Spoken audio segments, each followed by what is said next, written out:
Welcome into DC On Screen episode 402. Today we're going to get super spoilery on Gotham 3x20, Heroes Rise, Pretty Hate Machine. I'm your host David C. Robertson, this my co-host Jason Goss. Hello. To recap, the Shaman and Bruce are taking out every owl in the city. Alfred and Bullock search for Jim and Bruce. Jim has been abducted by a Tetch virus Leslie, who buries him alive with a syringe of the virus so he can find his true destiny at her side. He can either die or join her in the darkness. In the end, he injects himself and escapes his entombment, but Leslie still stops him from disarming the bomb. Bruce is supposed to detonate. Sorry, let me try that sentence again. In the end, he injects himself and escapes his entombment, but Leslie still stops him from disarming the bomb Bruce is supposed to detonate to send Gotham into frenzy. Alfred finds Bruce in time to realize he's not Bruce anymore and kill the Shaman. The virus is released and Gotham is in trouble. Better find a cure now. Mm-hmm. Meanwhile, Selina easily tricks Ivy into giving up Penguin's location to the Riddler/Barbara posse, but Penguin is saved/kidnapped by Fish Mooney before he has to say Ed's new name. I would wager that the virus bomb going off is going to give us more villains for next year. It'd be an okay origin story. I wouldn't mind that. It's going to be the Terrigen crystals in the tuna. Oh, yeah. No, yeah. I forgot it. I forgot it went all the way up the food chain when it did that shot. And for some reason here, I feel like they haven't even utilized the freak show, the strange freaks. You know what I mean? Yeah. Indian Hill. Yeah. Metahumans. Mm-hmm. They haven't even done anything with that really. So I'm kind of like, do we really need more people? Okay. Well, I mean, the most they've done with it is there was the bus full of people that escaped and everything, but it appeared that, beginning of this season, Bounty Hunter Jim was wrapping that up, but it seems like there's still way more to do with that. Mm-hmm. I think they're just going to drop it. I do think that's how they tried to tidy that up, though, is Jim bounty hunted most of the bus back into some kind of confines. Yeah, it's a perpetual string of, well, that was a bad idea. I don't think these writers are particularly imaginative. No, I mean, I think they are. It's just that there are times where you just wrap up a story. Like you unload a bus full of creatures and think, I really don't want to just do like Monster of the Week. Like I can get behind them if that was how they thought was, I don't want to do Monster of the Week with Bounty Hunter Jim. Let's get back to our story. Okay, but they wrapped up a centuries-old organization that has significant presence in the comics. Like a 4-volume trade paperback. by just having a dude come in and like slit their throat. I mean... Yeah, which, don't get me wrong. A few dudes come in and slit their throat, to be fair. Well, yeah, it was a very well-planned execution, I suppose. But two things I did like about that scene. One, it was interesting to watch Bruce watch that kind of carnage. Because, like, you can see, like, Mizzou or whatever, is still doing a pretty good job of, like, he's playing this vacant thing, but, like, I'm not sure if it's the audience reading in, by audience I mean me, or if he's actually playing it this well, but, like, there's this vacant presence to him that's up front, but, like, there's still some part of him you can see a little bit, and I don't know if he's just actually that good an actor, or if I'm reading into, like, there's still Bruce in there, but... I still enjoy that good it. Of an actor. I mean, think he's. I would love to. He's that good. To go ahead and just give him that credit, but either way, I'm still enjoying his representation right now. Like this kid, as always, is kind of killing it. Yeah, I mean, I think you were meant to see that he is still Bruce in there somewhere. Yeah. But he's doing it really well. God, the scene with him and Alfred was just kind of a little heartbreaking. I mean.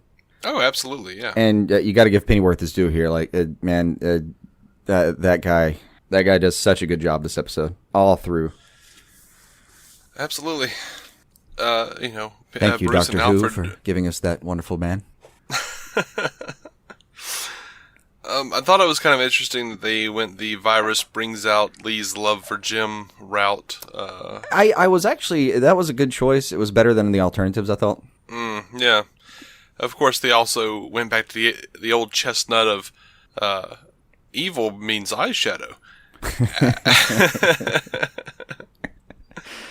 Yeah, I mean, it also means eyeshadow, straightening your hair, and putting on a black outfit. Because, yeah, I mean, somebody spent about an hour with a hair straightener on her. I can guess on that being married to a curly-haired woman who wears her hair straight. Yeah. Yeah. I get a text at least once a week saying, please check the hair straightener. I'm not sure I unplugged it. I was disappointed with Ed Enigma this episode, especially after, not Ed Enigma, Ed and Penguin, this episode, especially after last week when we had so much fun with those guys, and now they're out, and it's been kind of nothing. It's like, it's been... Ed tracked him down, and then he got away. Ed tracked him down. I know, and Ivy at the same time, she's become this slightly ridiculous foil. She's dumb enough that if she were the average henchman, someone would have put her down by now for their own good. You know, just having someone that is that incompetent around you is a serious liability. She's so fun, though. She's getting fun. It's not that and it's not the actress's fault. I'm starting to enjoy her dialogue a little bit more, but it's getting unrealistically incompetent. Penguin would have killed someone that gave him that bad advice at some point, but. My question is, how do we know she's not infecting him? Oh, she's not controlling him a little bit? Yeah. That would be a cute turn if it turned out she had been doing that. I would love for now that Fish has him back, which, by the way, Fish is hammy as ever. Oh, I wish they put that character down. I actually wrote, Fish is awful/awesome. I mean, they've had moments with that character where the character herself did awesome things, but I know Jada Pinkett Smith I know she's a better actress than what I'm seeing on the show. There's so much scenery chewing. It's rough to watch. And I know she can do subtle. I've seen it. This is an award-winning actress. I know she's better than this. Someone's telling her to do this. And I resent it. It is way too much. Well, Butch still digs it, so. I did like their little, like, they're still cool. Even, no matter what's happened, like, hey, Fish, hey, Butch, you know. That was a cool exchange. Much to Tabitha's dismay, Butch is still into Fish. Yeah. And I think we're at the point where there's about to be an over, in this little 2 hour, basically we've got a movie to end Gotham. And the Gotham movie that will end season 3. I think Butch and Tabitha have kind of had it with Barbara. Oh, absolutely. Yeah. I think that's one of those stories they're probably going to wrap up here. Yeah. And, I don't know. This episode was, I don't know. Pretty much just setting it up. Yeah, it was just an on-deck episode. This episode's, the whole design of this was to put the ball on the tee so the next episode can hit it. So, a lot of baseball metaphors there. Yeah, I lost you. Yeah. It's how I was raised. Forgive me. It's no excuse, man. Yeah, no, but still enjoy playing it. There were a couple of neat lines, like was it Butch that says? No, it's Edward that says, "In Penguin's eyes, we're all guilty." Like his way of getting the team back together, I guess. Yeah. Good line, and it kind of I liked how it sets Penguin up as being it kind of aggrandizes his character again.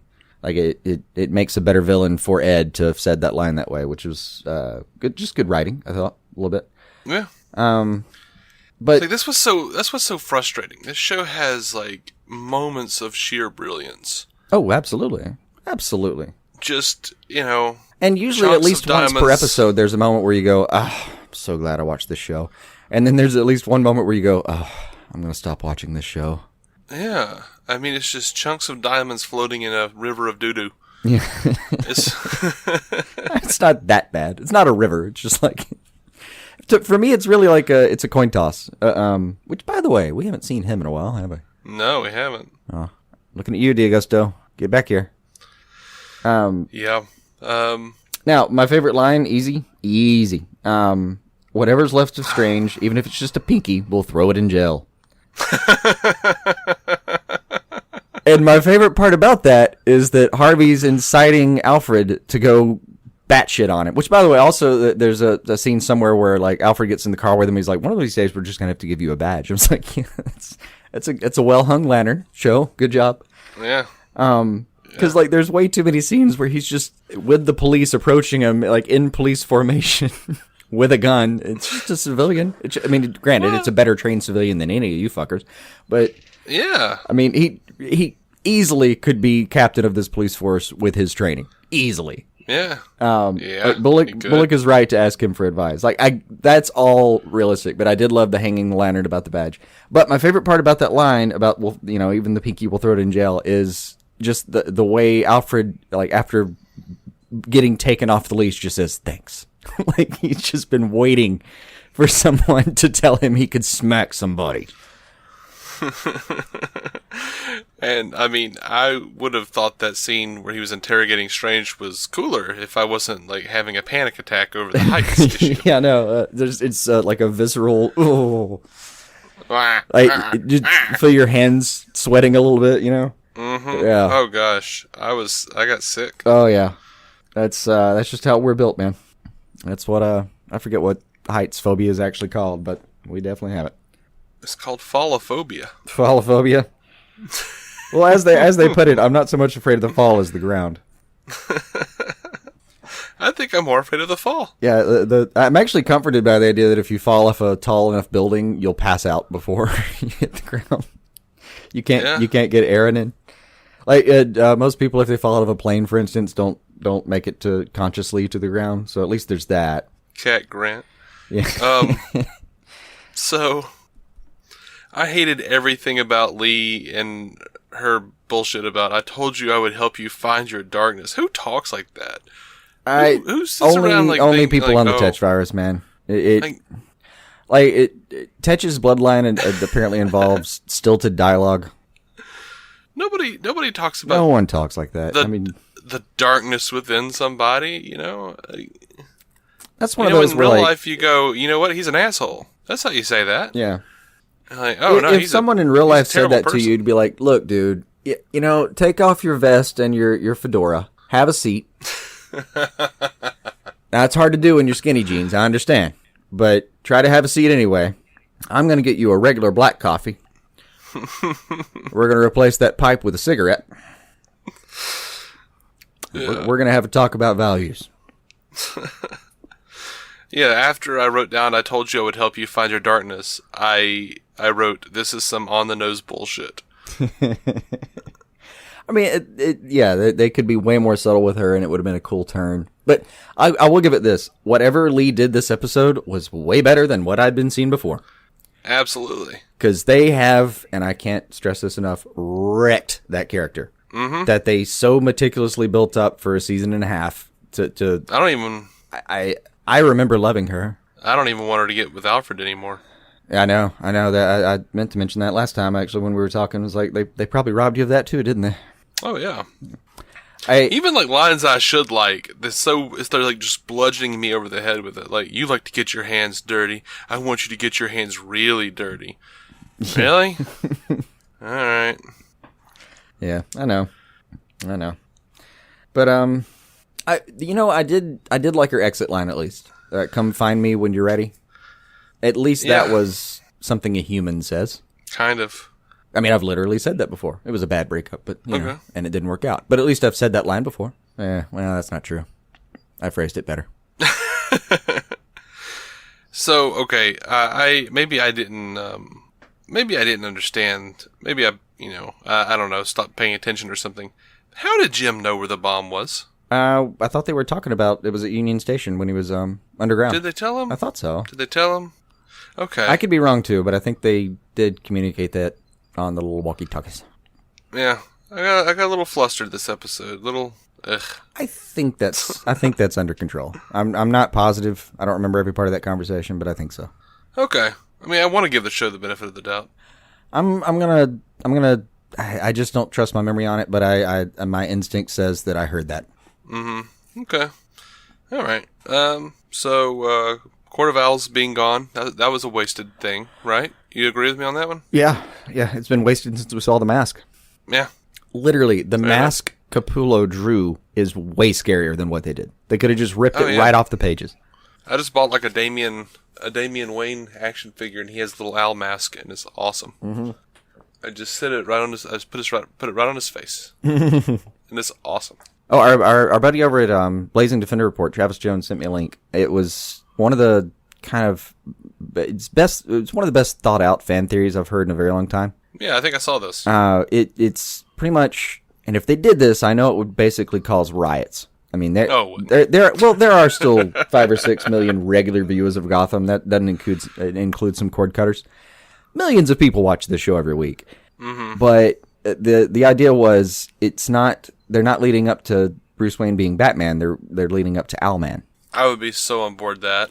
I want that now. And I do. I hate to admit it, but it tracks, you know? It tracks with everything we've seen so far.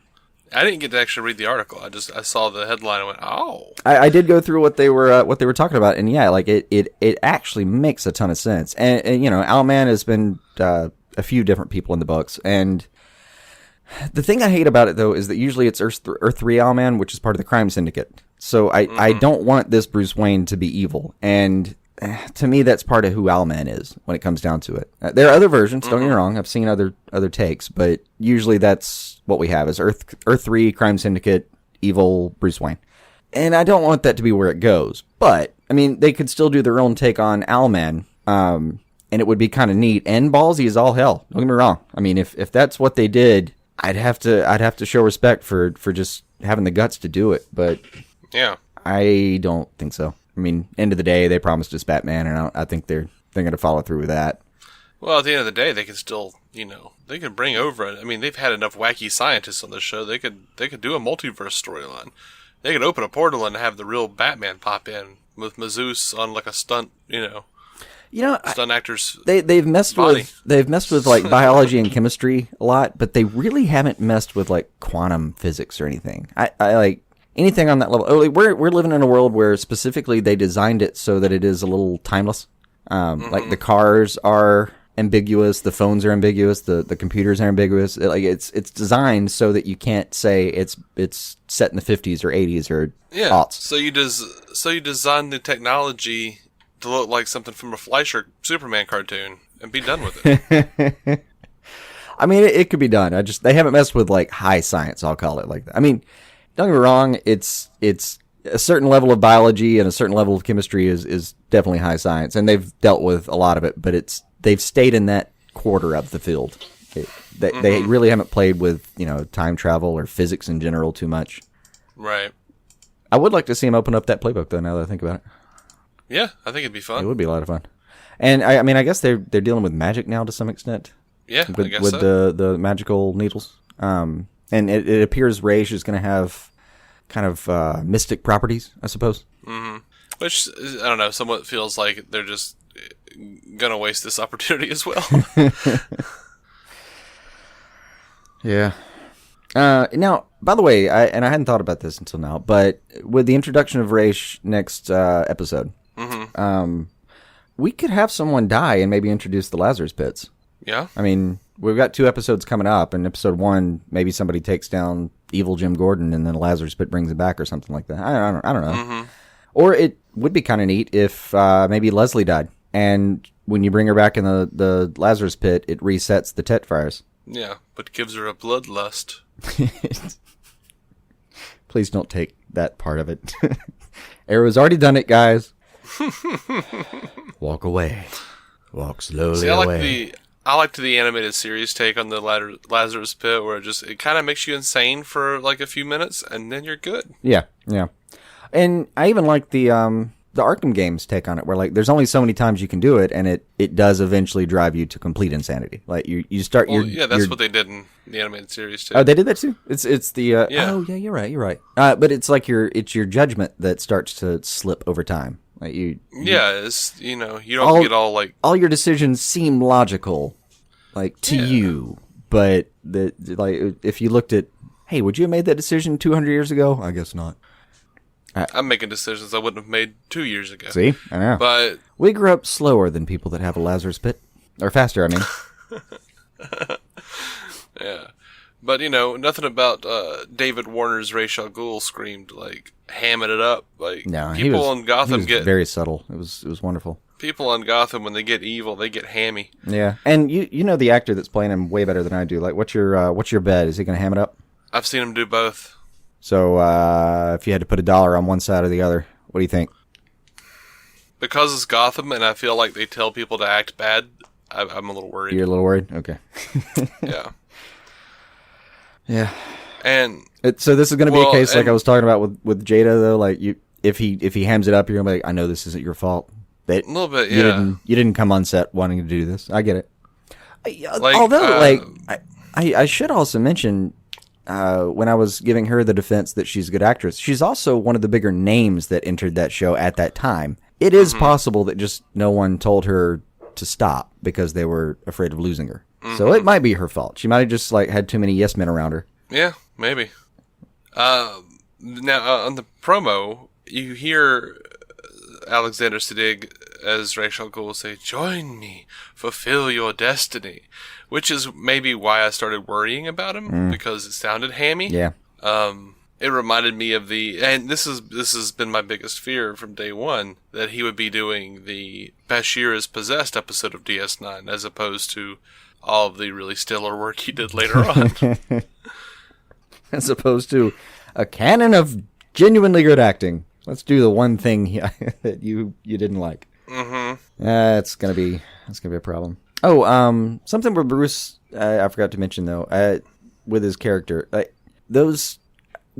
he went through the same training all the Talons did mentally, and they're complete tools. I mean, they the one guy last episode or before this one, I guess, cut off his finger on cue, you know, and Bruce has he hesitates. He couldn't pull the trigger. The shaman guy had to reach around him and try to grab the trigger and pull it. He character wise, he's still fighting it. All the indoctrination, he's still fighting that. Do you not feel like there's going to be a scene where he mentally kind of in a meditative way goes inside himself and opens the safe and gets the pearls out again and kind of comes back at an opportune time? Maybe he figures out how to put them away at will. You know? Maybe he just goes inside himself and takes them out of the safe and just kind of maybe puts them on top of the safe or something. Something that has to do with the safe and him kind of understanding what the guy was showing him and being able to take advantage of that, but still knowing who he was. Well, I think we're past the point where we can say that Bruce is hoodwinking the guy. Yeah, I mean, he's definitely not playing him, but unless he is Owlman. Yeah. Only a finished version of Batman, I think, could pull off this long of a it's a slow play. That's what it amounts to. Well, I mean, I would say but Batman would stop. Usually Batman would stop just short of the whole Court of Owls being they're having their throats slit, much less, infecting a huge radius of the city with the Tetch virus. Yeah. I mean, the same kid who agreed with Alfred, that's our first rule, we never kill, Again, though, on the detective level of things, he still wants to get to who the real leader is. If it was a slow play where he regrets everything that happened, but he had to figure out, who was really in charge and stop him, because that's who really killed his dad and mom. I could get behind that. But I mean, yeah, you're right though. It's just not in the character of this version of Batman. Yeah, I mean, to play along with it. And I say that though as same with James Gordon. They tried to put him through the same thing, and he couldn't do it. He could not sit there and watch all those people die. Yeah. He knew he was trying to be undercover, but he couldn't do it. So I don't think that's a version of Bruce Wayne we're going to see where he'll take significant losses for a more significant gain. Well, let's hope just somebody figures out they just need to pick up one of those magic acupuncture needles, turn it over, and use that ball in the end as an eraser. Just erase those weird little lines on his forehead. Yeah. Well, I mean, they did mention, Hugo Strange mentioned he'd like to learn his methods one day. It would be cute if, Strange had a quick change of heart about, this has gotten out of hand, and came back with the needles and said, I figured out how they worked. Give me Bruce for a second. Yeah. It wouldn't be like him being a moralistic character. It'd just be him needing something, and it's the most advantageous route for him. But at least there'd be a lead to it. All right. I don't have anything else from this episode. Yeah, I think I'm out too. What have you? I think I'm out. It's decent speculation here, but I think I'm out. All right. Well, guys, thanks for listening, and you can find us on Twitter Facebook, Instagram, DC On Screen, one word. Email us at dconscreen@gmail.com. And if you would like, you can leave us a voicemail, 205-259-6331. We're going to be coming right back with our review of the season finale of Lucifer Season 2. Lucifer 218, the good, the bad, and the crispy. Still makes me laugh. Until then, keep some DC on your screen.